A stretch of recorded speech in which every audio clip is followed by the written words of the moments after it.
ನಮ್ಮ ದೇವರು ಕರ್ತನಾದ ಯೇಸು ಕ್ರಿಸ್ತನ ನಾಮದಲ್ಲಿ ಅನುದಿನದ ಆಹಾರ ಪ್ರಿಯರಿಗೆ ಪ್ರೀತಿಯ ಶುಭಾಶಯಗಳು.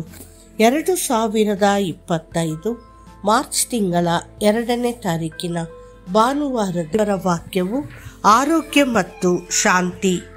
ನಿಮ್ಮ ಗೋಡೆಗಳ ಒಳಗೆ ಶಾಂತಿ ಇರಲಿ, ನಿಮ್ಮ ಅರಮನೆಗಳಲ್ಲಿ ಸಮೃದ್ಧಿ ಇರಲಿ. ಕೀರ್ತನೆಗಳು 122:7. ಶಾಂತಿ ಮತ್ತು ಆರೋಗ್ಯದ ಆಶೀರ್ವಾದಗಳು ಎಷ್ಟೊಂದು ಅಮೂಲ್ಯ. ದೈವಿಕ ಶಾಂತಿ ಮತ್ತು ಸ್ವಾಸ್ಥ್ಯದಿಂದ ತುಂಬಿದ ಮನೆ ನಿಜವಾಗಿಯೂ ಆಶೀರ್ವದಿಸಲ್ಪಟ್ಟಿದೆ. ಇಂದು ಕರ್ತನು ನಿಮಗೆ ಈ ವಾಗ್ದಾನವನ್ನು ನೀಡುತ್ತಾನೆ. ನಿಮ್ಮ ಗೋಡೆಗಳ ಒಳಗೆ ಶಾಂತಿ ಮತ್ತು ಆರೋಗ್ಯ ಇರಲಿ. ನಾನು ಹೇರಳವಾಗಿ ಶ್ರೀಮಂತರಾಗಿರುವ ಅನೇಕ ವ್ಯಕ್ತಿಗಳನ್ನು ಕಂಡಿದ್ದೇನೆ. ಅಧಿಕಾರಿಗಳು, ಉದ್ಯಮಿಗಳು ಮತ್ತು ಇತರರು ಭವ್ಯವಾದ ಅರಮನೆಯ ಮನೆಗಳಲ್ಲಿ ವಾಸಿಸುತ್ತಿದ್ದಾರೆ. ಅವರಿಗೆ ಹಲವಾರು ಆಸ್ತಿಗಳಿವೆ ಮತ್ತು ಅವರಿಗೆ ಸೇವೆ ಸಲ್ಲಿಸುವ ಸೇವಕರು ಹೆಚ್ಚಿನ ಸಂಖ್ಯೆಯಲ್ಲಿದ್ದಾರೆ. ಆದಾಗ್ಯೂ ಸಂಪತ್ತು ಮತ್ತು ಐಷಾರಾಮಿ ಶಾಂತಿ ಅಥವಾ ಉತ್ತಮ ಆರೋಗ್ಯವನ್ನು ಖಾತರಿಪಡಿಸುವುದಿಲ್ಲ. ಅಂತಹ ಅನೇಕ ವ್ಯಕ್ತಿಗಳು ಗೊಂದಲದಲ್ಲಿ ವಾಸಿಸುತ್ತಾರೆ, ಆಂತರಿಕ ಚಡಪಡಿಕೆ ಮತ್ತು ದೈಹಿಕ ಕಾಯಿಲೆಗಳೊಂದಿಗೆ ಹೋರಾಡುತ್ತಾರೆ. ಅದು ಅವರ ಜೀವನವನ್ನು ಕಹಿಗೊಳಿಸುತ್ತದೆ. ನಿಮ್ಮ ಮನೆಯ ಬಗ್ಗೆ ಏನು? ನಿಮ್ಮ ಹೃದಯ ಮತ್ತು ಕುಟುಂಬದಲ್ಲಿ ದೈವಿಕ ಶಾಂತಿ ಆಳುತ್ತಿದೆಯೇ? ನೀವು ಸಂತೃಪ್ತಿ ಮತ್ತು ಸಂತೋಷವನ್ನು ಅನುಭವಿಸುತ್ತಿರುವಿರಾ? ಅಥವಾ ದುಃಖಗಳು, ಕಾಯಿಲೆಗಳು ಮತ್ತು ಕಷ್ಟಗಳು ಸಮುದ್ರದ ನಿರಂತರ ಅಲೆಗಳಂತೆ ನಿಮ್ಮ ಮೇಲೆ ಅಪ್ಪಳಿಸುತ್ತವೆಯೇ? ನಿಮ್ಮ ಪರಿಸ್ಥಿತಿ ಏನೇ ಇರಲಿ, ಶಾಂತಿಯ ಪ್ರಭು ಯೇಸು ಕ್ರಿಸ್ತನನ್ನು ಅಂಟಿಕೊಳ್ಳಿರಿ. ಆತನು ನಮಗೆ ಪ್ರೀತಿಯಿಂದ ಆಶ್ವಾಸನೆ ನೀಡುತ್ತಾನೆ. ನನ್ನ ಶಾಂತಿಯನ್ನು ನಾನು ನಿಮಗೆ ಕೊಡುತ್ತೇನೆ, ಈ ಲೋಕವು ಕೊಡುವ ರೀತಿಯಲ್ಲಿ ಅಲ್ಲ. ಯೋಹಾನ 14:27. ಶಾಂತಿಯ ಪ್ರಭುವನ್ನು ನಿಮ್ಮ ಮನೆಗೆ ಆಹ್ವಾನಿಸಿ ಮತ್ತು ಕರ್ತನೆ, ನಮ್ಮ ಕುಟುಂಬಕ್ಕೆ ದೈವಿಕ ಶಾಂತಿಯನ್ನು ದಯಪಾಲಿಸಿ ಎಂದು ಶ್ರದ್ಧೆಯಿಂದ ಪ್ರಾರ್ಥಿಸಿರಿ.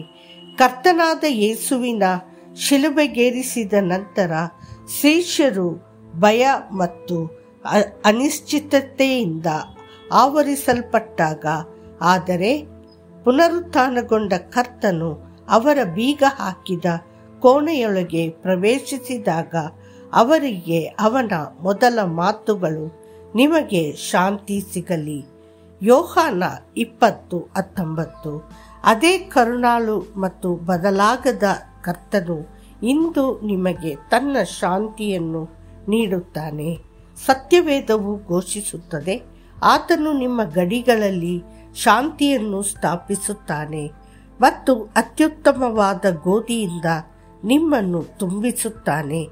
ಕೀರ್ತನೆಗಳು 147:14. ಇದು ನಿಮಗಾಗಿ ಮತ್ತು ನಿಮ್ಮ ಮನೆಯವರಿಗೆ ದೇವರ ವಾಗ್ದಾನ. ಇದನ್ನು ನಮ್ಮ ಕರ್ತನು ನಿಮಗೆ ನೇರವಾಗಿ ನೀಡಿದ ವಾಗ್ದಾನವೆಂದು ಹೇಳಿಕೊಳ್ಳಿರಿ. ಪೂರ್ಣ ಹೃದಯದಿಂದ ಪ್ರಾರ್ಥಿಸಿ, ಕರ್ತನೇ, ನಿನ್ನ ಶಾಂತಿಯು ನಮ್ಮ ಹೃದಯಗಳನ್ನು ಮತ್ತು ಮನೆಯನ್ನು ತುಂಬಲಿ. ತಂದೆಯೇ, ನಾನು ನಿನ್ನೊಂದಿಗೆ ಶಾಂತಿಯ ಒಡಂಬಡಿಕೆಯನ್ನು ಮಾಡಿಕೊಳ್ಳುತ್ತೇನೆ ಮತ್ತು ನಿನ್ನ ಮಗುವಾಗಿ ನನ್ನ ಜೀವನವನ್ನು ಅರ್ಪಿಸುತ್ತೇನೆ. ನಮ್ಮ ಕುಟುಂಬದಲ್ಲಿನ ಕಲಹ ಮತ್ತು ಅನಾರೋಗ್ಯದ ಬಿರುಗಾಳಿಗಳನ್ನು ಖಂಡಿಸು ಮತ್ತು ನಿನ್ನ ಶಾಂತಿಯಿಂದ ಅವುಗಳನ್ನು ಶಾಂತಗೊಳಿಸು. ನೀನು ನಮ್ಮ ಜೀವನದಲ್ಲಿ ಅದ್ಭುತವನ್ನು ಮಾಡುವೆ ಎಂದು ನಾವು ನಂಬುತ್ತೇವೆ. ದೇವರ ಮಕ್ಕಳೇ, ನೀವು ನಂಬಿಕೆ ಇಟ್ಟು ಪ್ರಾರ್ಥಿಸಿದಾಗ ಕರ್ತನು ಖಂಡಿತವಾಗಿಯೂ ನಿಮ್ಮ ಮನೆಗೆ ಗುಣಪಡಿಸುವಿಕೆ ಮತ್ತು ಶಾಂತಿಯನ್ನು ತರುತ್ತಾನೆ. ಮತ್ತಷ್ಟು ಹೆಚ್ಚಿನ ಧ್ಯಾನಕ್ಕಾಗಿ ನಿಮಗೆ ಶಾಂತಿ ನಿಮ್ಮ ಸಹಾಯಕರಿಗೆ ಶಾಂತಿ, ಯಾಕೆಂದರೆ ನಿಮ್ಮ ದೇವರು ನಿಮಗೆ ಸಹಾಯ ಮಾಡುತ್ತಾನೆ. 1 ಪೂರ್ವ ಕಾಲವೃತ್ತಾಂತ 12:18. ಕರ್ತನು ನಿಮ್ಮನ್ನು ಆಶೀರ್ವದಿಸಲಿ. ಆಮೇನ್.